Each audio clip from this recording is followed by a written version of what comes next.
David, welcome to our second conversation. Thank you.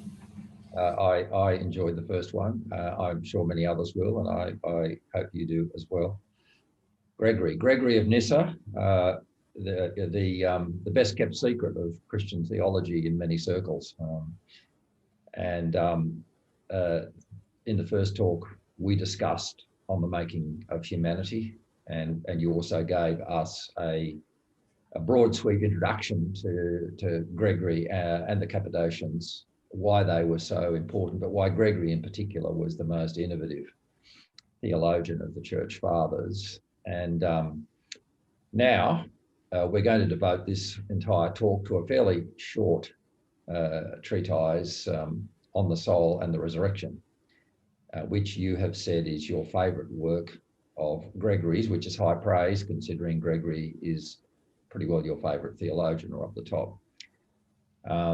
As you and I both know, it's short but incredibly dense. It's 100 pages. Could be. I mean, I've just reread them for the second or third time to try to get my head around it. But it's inspirational and illuminating. And one of my goals would be that many listeners make the effort to buy a copy and get into it. So that's part of the purpose we've got. And as you know, in the third talk, we will get on to the very significant question of what, as I put it, why did the wrong guy win? In the sense that Augustine. Let me interject this. On the Soul and Resurrection is my favorite of the dogmatic or theological treatises of Gregory. I should say that among the spiritual writings, the Life of Moses would qualify as my favorite, just being precise. But. Well, on another occasion, perhaps in the future, we could talk about the Life of Moses, another great, very, very interesting book. Anyway, let's get going. If I could ask you to give us some, just for an audience who probably doesn't know much about Gregory, could you give the context of this book, its situation, and its major speakers and so on? Well, Gregory was the younger brother of Basil the Great, a very, not only a great theologian in his own right, but a very eminent man of the church in Gregory's day. But he was also the younger brother of an extraordinary woman named Macrina. The eastern part of the Roman Empire, in the eastern part of the empire, women had long enjoyed a somewhat more prominent place in the intellectual world than they did in the western half. But still, it was unusual. It was still late antiquity was very much a culture of division of labor, and women rarely entered into public debate on matters of any kind, theological included. So we don't always know much about the great women intellectuals of the patristic period. Macrina is an exception almost entirely because of this treatise. She clearly, like all the Cappadocians, including Gregory of Nyssa, including Basil, in a more muted way, at least in his public persona, and Gregory were all of the school of origin. That is, they were all they practiced biblical exegesis of a certain kind. They understood the moral teachings of Christ in a certain way. They were theologically disposed towards, if not every aspect of Origen's metaphysics, or at least as they came to be understood later, at least overall to his vision of the gospel. And I think Macrina really was a greater influence on Gregory intellectually than Basil was. I mean, at least that's the impression you get from this dialogue. Obviously, it's a fictional work in one sense, in that it's set up as a Socratic dialogue in the Platonic style, and it's unlikely that there might be some material in it that's genuinely transcribed from a conversation. I mean, there might have been amanuenses present, but it's obviously stylized in a way that it's written as a well-formed, very systematic discourse of an older teacher to a younger disciple, and this is and it takes place on Macrina's deathbed. Basil had already passed away. Macrina was dying.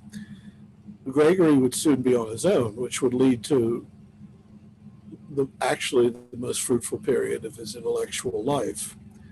And when he got out from under the shadow of his brother, who was something of a domineering character, his genius flourished. And On the Soul and Resurrection is written after Basil's death, after Macrina's death too, obviously. It's interesting in any number of ways, just culturally, in that it's something we have very little access to from late antiquity. Pictures of the intellectual life of educated women in the late antique empire. It's an example of a Christian theologian borrowing the Platonic style, a form of discourse that belonged to the golden age of pagan thought. It's also a tribute, obviously, of love and admiration from a younger brother to a sister whom he clearly revered. We talked last time about how Gregory being the first figure really in human history to have delivered a denunciation of the institution of slavery as an institution, not simply as an abuse of power, not simply as something that was an understandable reality of society that could be abused, and therefore as a rebuke to those who didn't value their slaves and try to live with them in a more familial way. We have enough of that, not only from other Christian writers, but from Stoics. But Gregory actually wrote an Ecclesiastes sermon that attacked the institution itself as wrong in principle, as a violation of the dignity of the image of God in every person. And it's significant that we know that Macrina had prevailed on Gregory's mother years before to manumit all her slaves, to set them free. And in fact, they created an intentional community, a kind of convent from that many of whose members had formerly been slaves of the household, but who chose to enter the order when they were set free, when they were emancipated. So I think it's even possible that Gregory's special abhorrence of slavery was in part influenced by his sister. And the family seemed to be relatively wealthy, but to use their wealth for social good. They were. They were. I mean, if you read Basil, especially, you would see that by today's standards, they would be considered political radicals, and they used their wealth to build hospitals, to manumit slaves, to create, as I said, in this intentional community. These weren't just little gestures of patronage. I mean, they spent a family fortune doing good. This isn't surprising because, as I say, if you read Basil's sermons on wealth and poverty, you realize that he, again, by today's standards, it's the rhetoric. The rhetoric would be considered radically communist. Alternatively, you could just say that it's radically Christian because all the rhetoric is taken directly from Christ and the New Testament. But modern Christians tend not to like to acknowledge that. But here were the children of a very wealthy family, seriously committed to a life of Christian charity, and who really did use their wealth with extravagant generosity to create. Well, I mean, I say hospitals. I mean, in a sense, Basil the Great was the father of the hospital. There were institutions before that in the pagan world, the Roman world, for the repair, so to speak, of soldiers. But the free hospitals that Basil established, and that would later flower throughout the East Syrian tradition, would move eastward especially, were something pretty new. It was a new idea. And I hypothesize that the motivation for this communism, for this sense of liberality, generosity, the lack of the sense of ownership they had over their wealth, came from, putting it in colloquial terms, positive reasons, not negative reasons. In other words, it wasn't this kind of pietistic denial. It was more. It wasn't just private renunciation. You see, that's one of the things that distinguishes the Ecclesiastes sermon of Gregory. It would have been perfectly normal. I mean, the people in Constantinople and elsewhere and in the Eastern world and the Cappadocia had gotten used to preachers using the language of the gospel in all of its radical emphases and just ignoring it. But it would have been perfectly normal for Gregory to deliver a sermon in which he said, you don't want to wallow in luxuries. You shouldn't cling to your wealth. You should set slaves free as a sort of Lenten.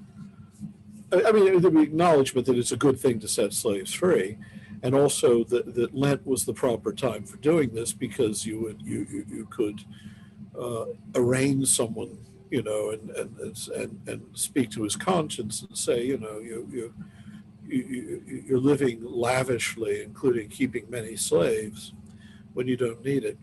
But Gregory's sermon obviously goes beyond that. I mean, it becomes a furious, rhetorically unprecedented attack on the very idea of slavery, of the kind that you would not hear again for many centuries.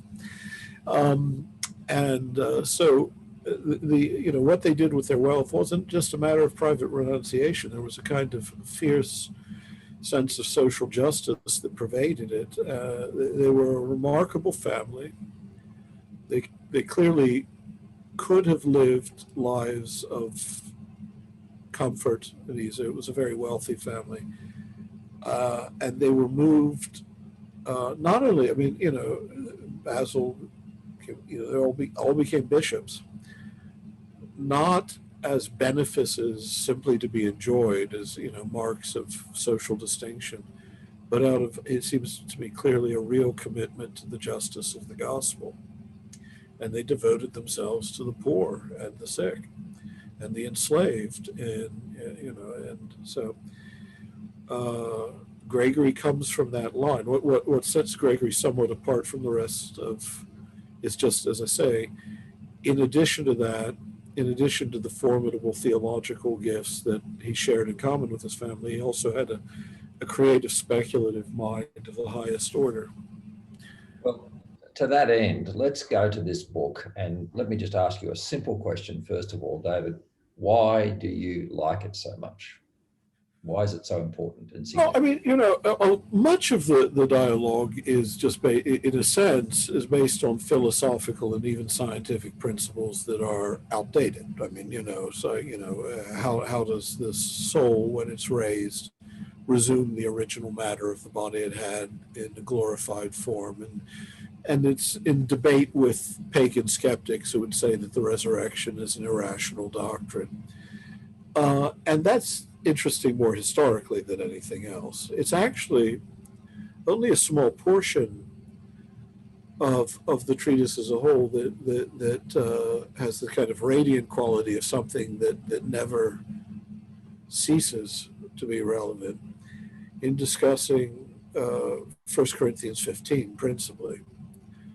That's where you see the influence of Origen. I mean, that was Origen's favorite chapter of Scripture. And it is the most remarkable chapter in the New Testament in many ways. I mean, in a sense, everything is there. It includes probably the most historically reliable accounts of the reports of the resurrection, written long before the Gospels and with none of the obvious embellishments you get in the Gospel accounts. It provides a metaphysics of resurrection that situates Paul very much in the period of late antiquity. And by the way, also a metaphysics that most of Christian history has failed to take, it's completely missed somehow, you know, because the terms of the time shifted. And then lays out this vision of all of creation, not only fully subordinated to and reconciled to God, but one in which God himself becomes all in all. And it's that in all that to Gregory is especially significant. And it yields in this treatise this wonderful picture of the eschatological reading. And I think the most coherent, if you believe that all the texts of the New Testament you should try to reconcile them with one another. I don't necessarily believe that one must. I'm just saying in the 4th century, if you were trying to do that, Gregory succeeds in doing it in the way that, say, Augustine didn't. Augustine has to explain away hosts of verses, whereas Gregory has to explain away nothing.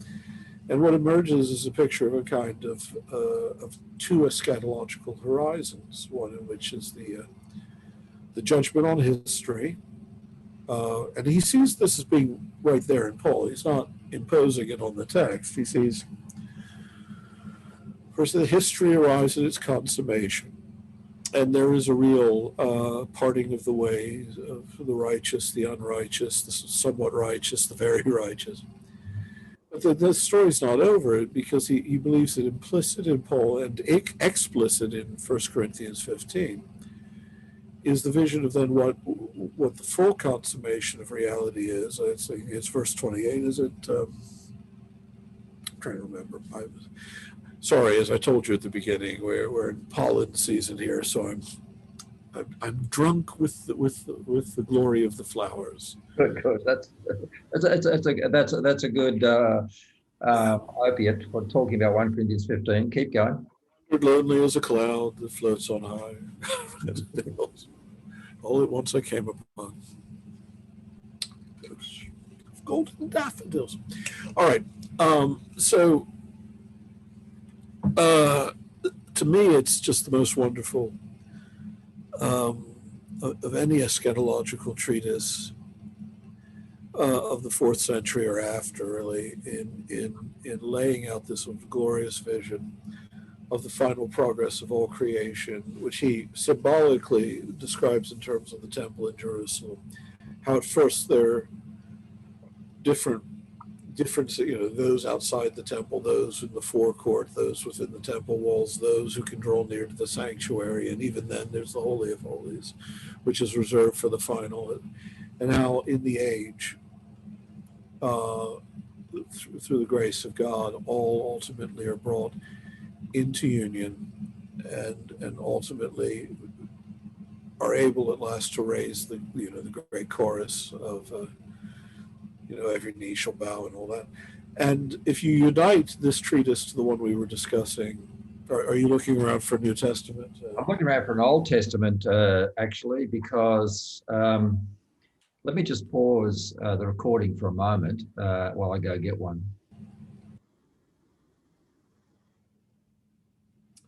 Right, yes, it was, by the way, 1 Corinthians 15:28. My mind hasn't gone quite that off the rails. Yeah. So when it's that famous image, Otan the ipatadi of Totopanto, when all things have been placed under him, arranged under him, subjected, if you like, then the Son will place all things under, anyway, it's the all in all passage, God becoming Tapanta and Pasim. And that was the favorite verse of Origen. And Gregory, I think, Macrina at least, but Gregory follows Origen in that. And the whole of the treatise, in a sense, culminates in explaining what that vision means and what it would mean to say that God is not only overall, and God is not only praised by all, but that God is himself the all that is in all, in all things. Yeah. So, and again, you do have to clear that. I want to say this quickly. You do really have, the two treatises we've been discussing really do have to be held together.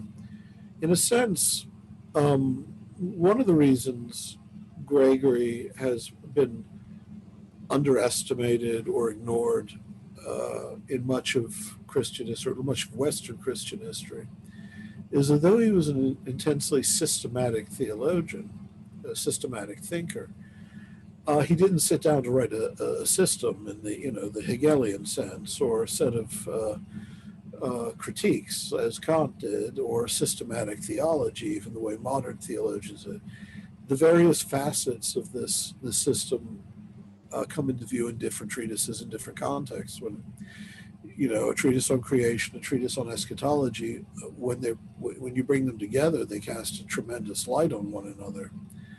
And then his spiritual treatises on what the union with God is like, how it consists in the sort of infinite relationship of ever greater love and ever desire, ever greater gratification, and then other principles from his polemical treatises against the Edomians.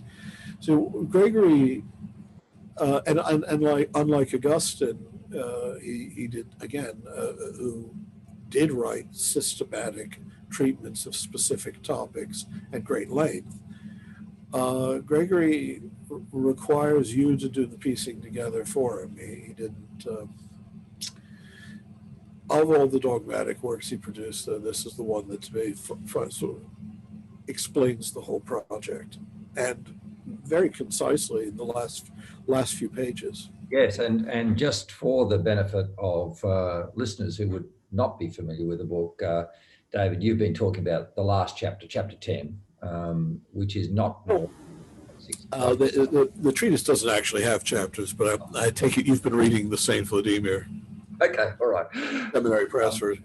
Yeah, you mentioned chapter 10 in your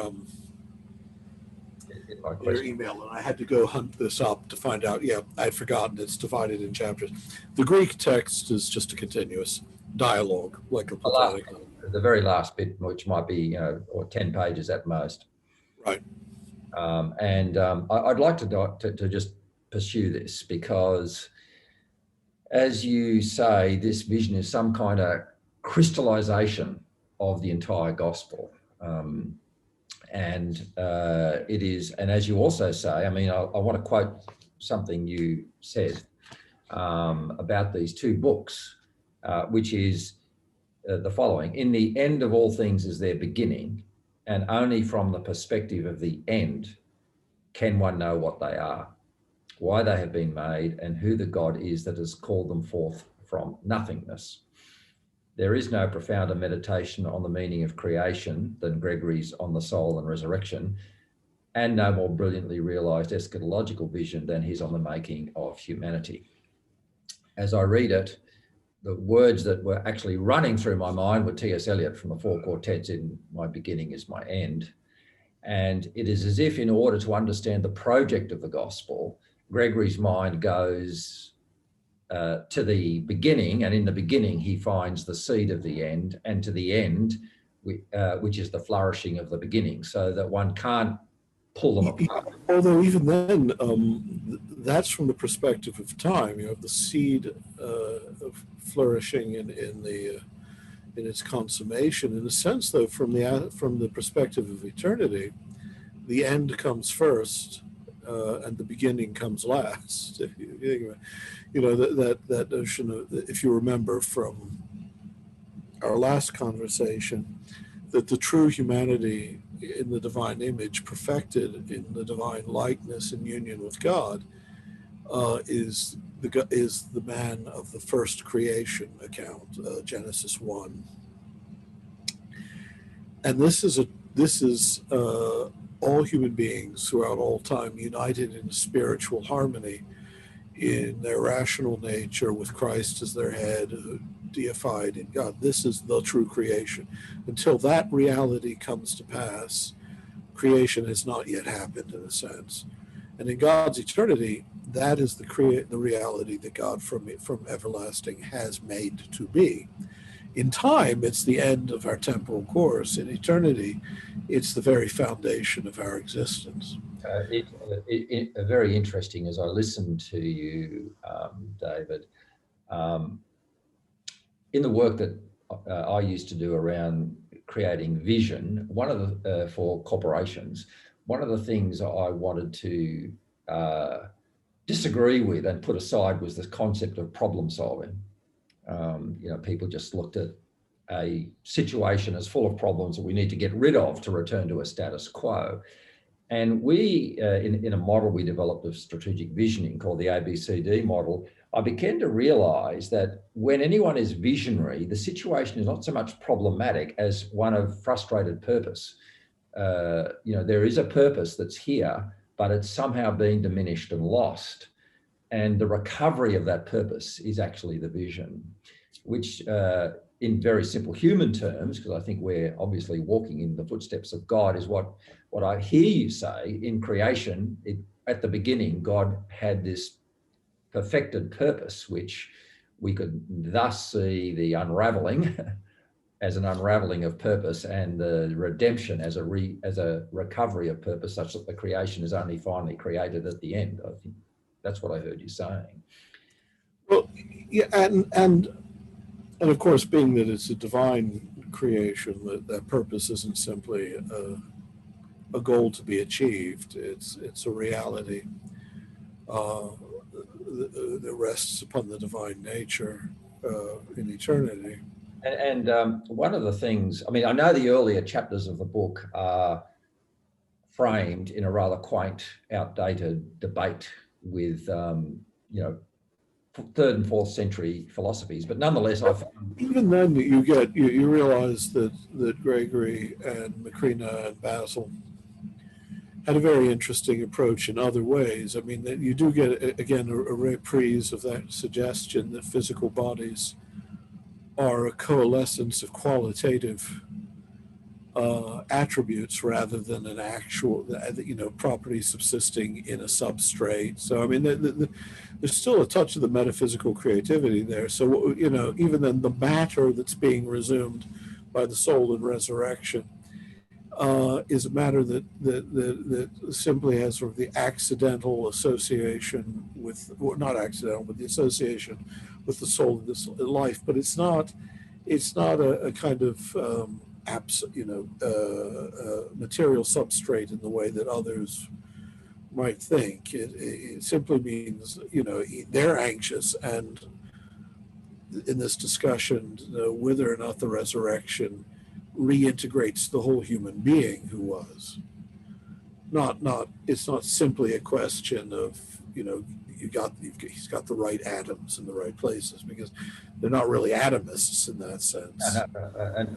And I thought one of the mesmerized, he uses analogy a lot, of course, to develop his arguments. And one of the analogies that seems to break away from, I think a lot of us try, when we think of the soul, we're sort of still ontologizing the soul as some other kind of spatial element that lives inside a bodily element. Yeah. He, of course, repeats that.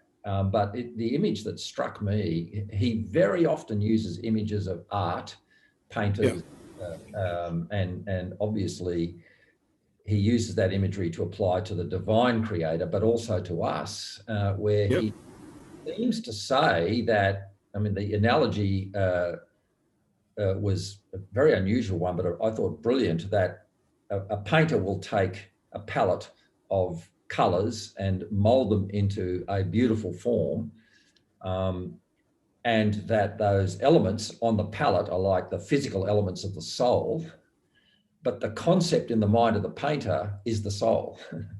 And I found that a brilliant paradigm shift in image. Yeah, it's picking up on and developing, basically Aristotelian understanding of psyche or soul as the the form of life that something is. It's the principle of life. It's the form of the body. But then, of course, it's also, in a sense, itself the artistic concept, the artistic actus reveria that composes the body. So that there's a kind of artistry. It's not, and you're right. He's not talking just about the divine artist. It's talking also of the participatory artistry of the soul itself. And one of the interesting things about, and again, this it's from origin, but the body resuming its elements, its attributes, its qualitative attributes. In a sense, he speaks of the resurrection as the soul reconstituting itself. It's not. It's almost like the resurrection is the final work of art that brings all the elements. In a sense, it's continuous with the spiritual life in which one is perfecting the image of God in oneself, so that in the resurrection, when the dross of fallenness and mortality and matter in the bad, he uses matter in this sort of ambiguous sense, in that sense is gone.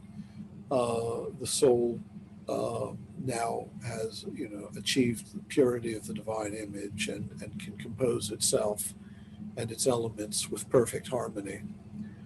And that, as you said, I love what you said, actually, that his concept of the resurrection is not some kind of geographical transportation to another place. Right. It's a continuation of our own Pico, designing our own souls, and this grades right through into the resurrection. And of course, this gives him I notice an enormously rich picture of growth, sanctification. I just thought I'd read out, because you would be familiar with it, but your readers wouldn't. I think this is from chapter 7, when he talks about this infinite growth. He says, our rational nature came to birth for this purpose, so that the wealth of divine good things might not be idle. A kind of vessels and voluntary receptacles for souls were fashioned by the wisdom which constructed the universe, in order that there should be a container to receive good things, a container which would always become larger with the addition of what would be poured into it. For the participation in the divine good is such that it makes anyone into whom it enters greater and more receptive. Right. Just an enormous picture of infinite enlargement, and which covers both this life and the resurrection, but with a continuity between them. Yeah, as I say, this is one of the distinctive features of Gregory's usage, which would be picked up again by Maximus the Confessor. That, and it's been mischaracterized at times by people who don't pay attention to his language. There was a famous book written, I think, in the 50s, if my memory, arguing that Gregory is the first thinker of antiquity to have a positive understanding of the infinite, or a to apeiron, by Eckhard Muhlenberg. It was called Die Unendlichkeit Gottes by Gregory of Nyssa. The problem is that, well, first of all, I mean, it's not entirely clear, because there are places in Plotinus where to apeiron is not used as meaning just indeterminacy, where there seems to be a positive concept of the infinite. But in Gregory, this becomes a much more fertile category. But with Muhlenberg, being a Lutheran, he sort of leaves out the deification aspect of it. It becomes what you would think would actually be a kind of eternal torment, this endless sort of asymptotic approach towards God as a discrete object that he'll never reach. But of course, Gregory's language is, and part of this, of course, is in Greek, the preposition "is" can mean in or into, or or towards, even at times. But for Gregory, it's clear that this is a growth into God, and that's why that image of the vessel that expands as it's filled has to be taken very seriously. It's not that Gregory's running after imagines the soul is pursuing an object it will never reach just by remaining steadfast in virtue. That's the eternity that awaits it, the sort of moral relation with God. It is a direct, transfiguring divinization, which is infinite in scope. And since we're finite, immutable creatures, you could describe this in terms of an everlasting epectasis, or stretching out, that nonetheless is not a lack. It's not the experience of a lack. It's not even burdened by memory. You might notice in this treatise he also says it's not driven by the past in the way an imperfect desire would be, which would be burdened with regrets or things unachieved. Rather, it's like a pure state of futurity in which the past is always being assumed into a greater present, which is itself an openness to an infinite future of just ever greater fulfillment. It's unimaginable, obviously, in human terms, but it's meant, I mean, he's quite clear that what he's talking about is not a sort of infinite frustration. He's simply talking about, understanding how the life of a creature in direct union with the infinite God is not, in fact, frustrated by the transcendence of the divine or the infinite disproportion between the infinite and the finite, but in fact that very distinction, that very disproportion becomes the terms of an ever more intimate union. And this is a new thought. I mean, it really is. No one else before him in the philosophical or religious traditions, not even the most brilliant of Platonic philosophers had really thought about this with quite the same, with quite the same originality. Again, Plotinus adumbrates many of these themes, but Gregory is the first, I think, to take it and to develop a sort of actual metaphysics of the infinite and the finite in union. Yes, and that makes our ordinary little lives here rather inspired and illuminated. Yeah, because, I mean, for Gregory, it's funny, actually. I was talking about his spiritual treatises. When you read the life of Moses or his commentaries on the Psalms of David or his commentary on the Song of Songs, you can often, one of the things you notice about Gregory is quite often you're not sure where death is. I mean, death is just one of those, it doesn't really interrupt anything. So quite often the spiritual life just keeps going. He's talking about the ascent of God. It could start as Moses in this life, standing steadfast in the good, not being moved either to one side or the other, but only upward into God by them. And then, as the exposition proceeds, we can be talking about, soul in the kingdom of God, or, for him, it's a continuum. We begin in this life. He had a particular fondness for the image of the mirror, again, drawn from Paul. Now we see as in a mirror, dimly, or in an enigma. But he take that whole passage, which also yields the image of epectasis, stretching out for that which yet lies ahead. He takes that image of the mirror as being an image of what we are, as spirits that we see dimly, because in the mirror of the soul, which is the only place where God can be seen by finite eyes, is in the soul as it's progressively purified by the Spirit. So that the light of the Holy Spirit, so the light of the human spirit, is conducted into the height of mind by seeing the image of Christ ever more fully in the mirror of the soul. So we see God by seeing him mirrored in our own transformation into God. Yes, it's exquisitely beautiful imagery, the way he lays it out.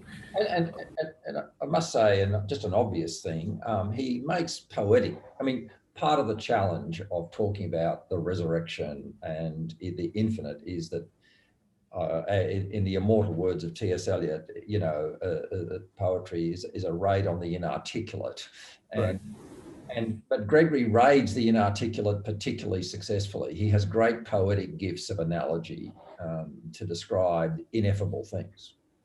Yeah, and he borrows the imagery from Scripture in a creative way. He doesn't assume that the metaphor ends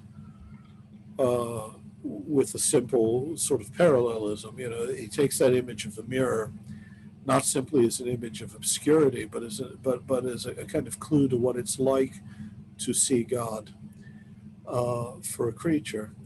And in the Song of Songs commentary, I mean, obviously has all the rich imagery of the Song of Songs to work with, and what he does with, you know, the dove, the alighting of the dove, or with the arrow that pierces. You know, I mean, it's in part he's just a natural sort of Hellenistic child of an ancient tradition. As much pagan as it is Jewish and Christian, of allegorization. But I agree with you. He does it with this sort of wonderful, at times almost romantic richness, you know. Or it reminds me actually sometimes of some of the great Persian Muslim poets like Hafiz and Rumi. You know, it's let's say that the imagery has to carry a lot of the speculative content, because the speculative content by itself illuminates less than the actual metaphors do. You know. Well, I think I should restrain us from talking about metaphor. That would be very interesting, but that's a long discussion. As an example, if I could go back to where we didn't begin, but you were talking about this final section of the book on the resurrection, and you mentioned in passing terms this image he takes, and I think let's just make it clear for people that he takes the image from Psalm 118 of the Feast of the Tabernacles. Right. And it's only mentioned, the actual verse to read it out at the end of Psalm 118 is, "The Lord is God, and he has made his light shine upon us. With boughs in hand, join in the festal procession up to the horns of the altar." Right. And that image of which, of course, is the Feast of the Tabernacles as they move up into the temple, is the image you were referring to, that he takes as the end of all things, when the elect, far from being chosen instead of everybody else, are chosen before everybody else, to invite all, as the language does here, to join in the festal procession. Right. And there's evidence right there that Gregory is a better reader of Paul than Augustine is, because for all of his genius, Augustine, of course, makes the elect convertible with the number of the saved, but Paul clearly doesn't. I mean, in Romans 11, it's clear that the elect are those who have not stumbled, and yet Paul goes on to say that those who stumbled will not be allowed to fall. It's clear that the very notion of those who have been called is not, in this world, is not, for Paul, has nothing to do with the ultimate number of the redeemed. He's speaking specifically of those who, in the for Paul at first, seemingly inexplicable way of God's providence, even those, you know, in some cases, Gentiles who by nature have no right to expect priority at all, have accepted Jesus, and some Jews haven't. And how is this going to work out with God's faithfulness to his people? Gregory never makes that mistake of confusing the number of the elect with the number of the saved, because he clearly, simply reads Paul better than Augustine does. Of course, everyone read Paul better than Augustine did, to be honest. I mean, Augustine, for all of his genius, made such a hash of Paul that much of the Christian world still hasn't recovered from the catastrophe he precipitated. Yes, we'll get onto that next week, or next talk. But there's there's so many fruitful areas I'd like to go. I know our time is relatively short. Let me take you back, if I could, to the first part of his treatise. I know that it might be a bit quaint, but I must say, I thought in the first two sections or chapters as I read them on, the soul and his argument that the soul is transcendent. Am I wrong as I read his rebuttal of people who thought life is just a set of materials, that's all it is. And he argues against that. I thought it was a very, very modern set of antagonists he had. It did remind me of Well, I mean, this is one of the wonderful things about the genius of Greek culture, is that every possibility got explored. So, there are no new arguments. I mean, maybe Cartesian dualism was something new, although you often see it ascribed to Plato. It's not exactly right. But even there, you have something, you have something like the same dualism. But yeah, you had materialists, you had people, the severest skeptics. There were others who had a metaphysics that wasn't materialist by today's standards necessarily, like the Stoics, but nonetheless, or not physicalist, but nonetheless was, rigidly monistic. So you'll find him arguing not only with people of his time, but with positions that we still have today. There's no question. And part of it is, if you look at there in Nietzsche, I mean, I'd have to go back to the text after, it's been a few years since I've read those chapters, but, in Nietzsche, there's also an argument against the notion of the emergence of rational nature from purely material elements. And, there actually, I mean, I find, I'm writing a book on philosophy of mind. It's one of my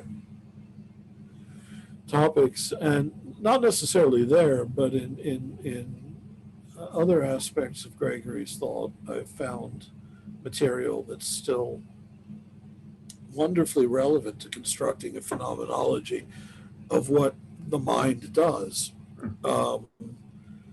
We think, and correctly so, that a phenomenology of conscious states really didn't enter the Western philosophical canon in the way we think now until the time of Franz Brentano. That reminds me, Brentano, I'm rereading it now, of psychology from an empirical standpoint. But actually, the discussions in Gregory about the way desire functions and the way thought and desire, and many, the way, precisely because of his theology of epectasis, the way he deals with what would be called the intellectualist tradition of free will, he is a very cogent and powerful observations on what we do when we think. What we do when we desire, what we do when we act, that you look back at them from the set of modern questions we have, and it's remarkably relevant still. There are so many choice sentences from this book, but I won't go there, because I would like to finish by you just taking us through the fact that he has this blessed vision of the end of all things, which we've talked a lot about.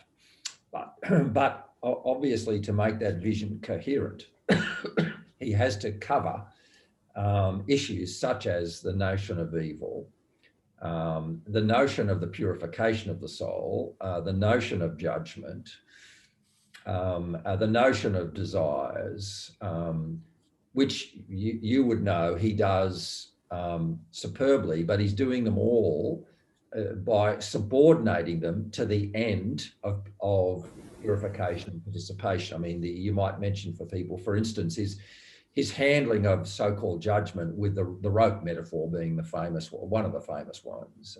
Would you like to comment on that? Right.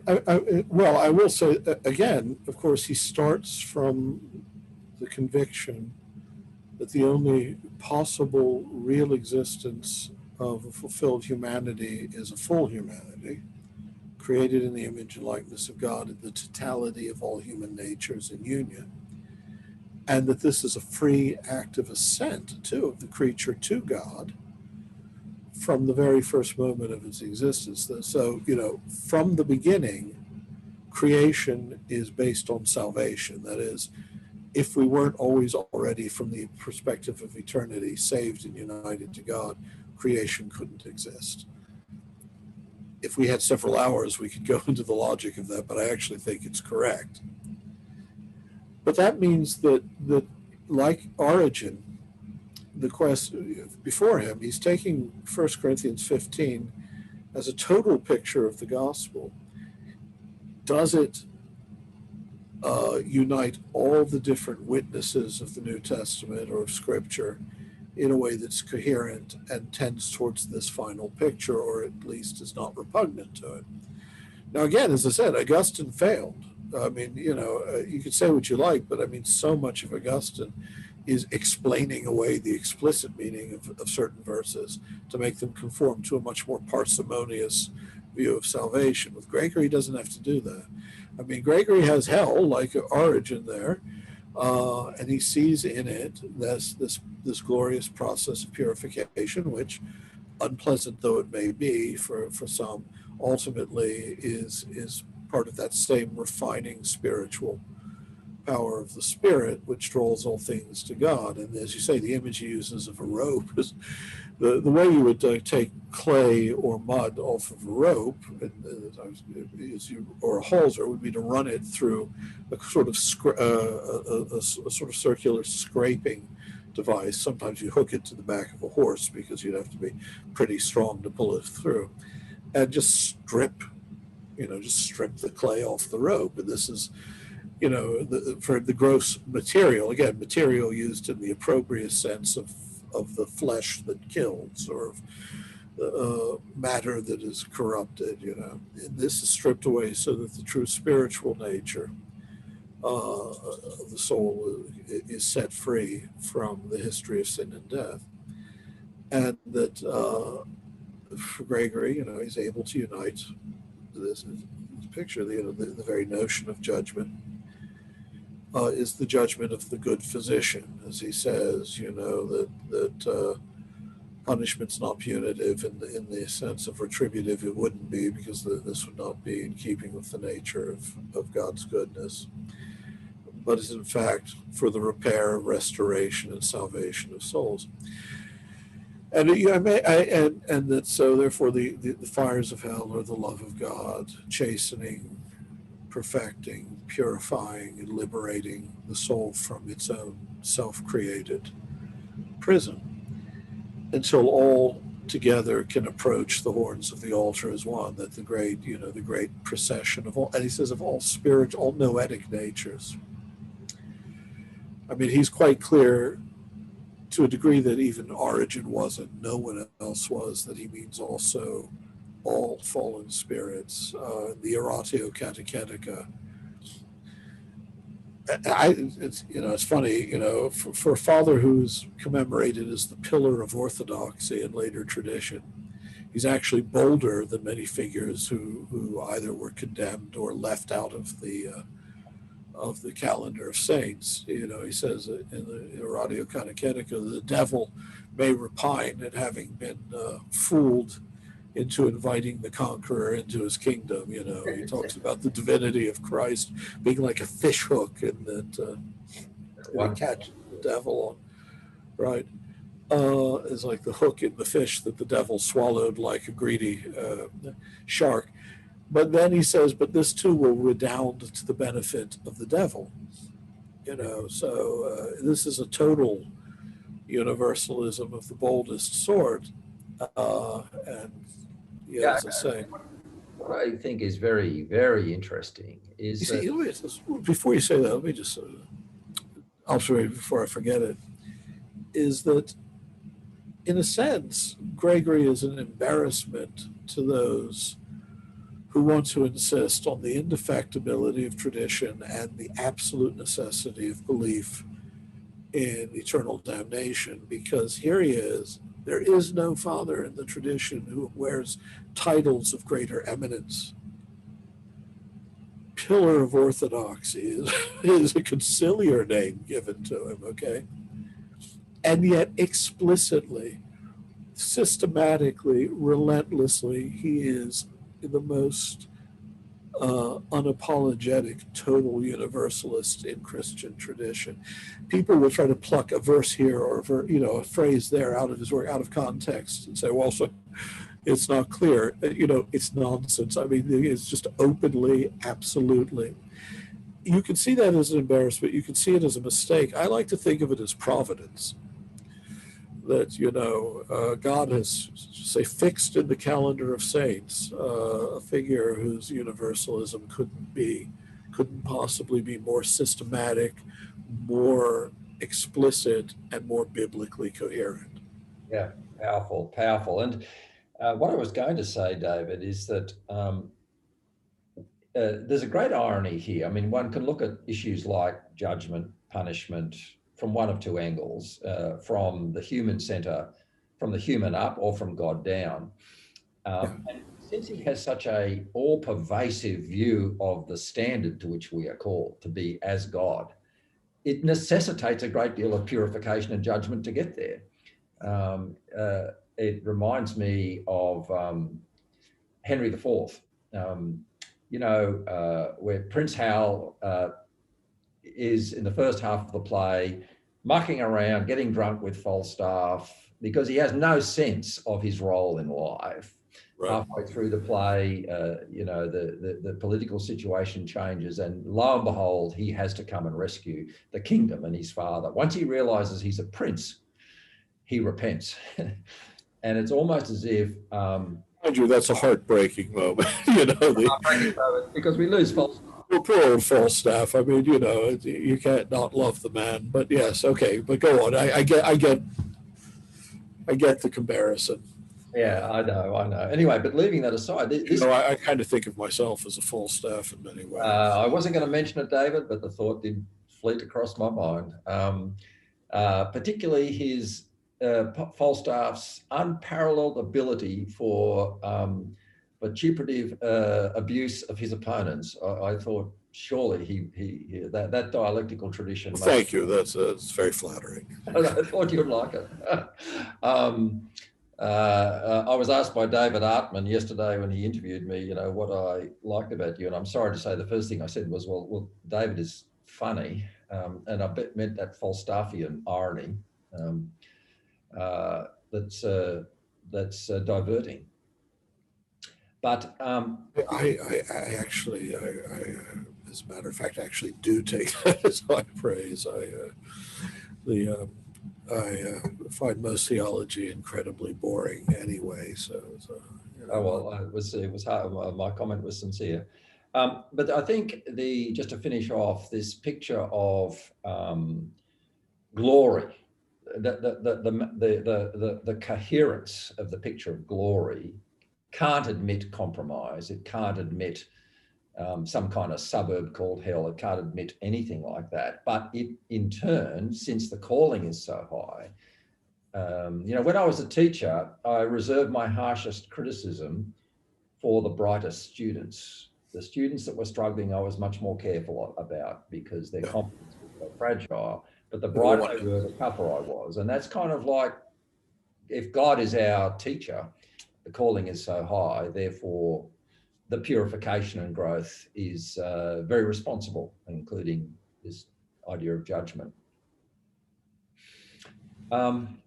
There's much more we could say about this wondrous book, but I think I really appreciate the justice you've done to it, David, and I hope that many people will start to consider Gregory.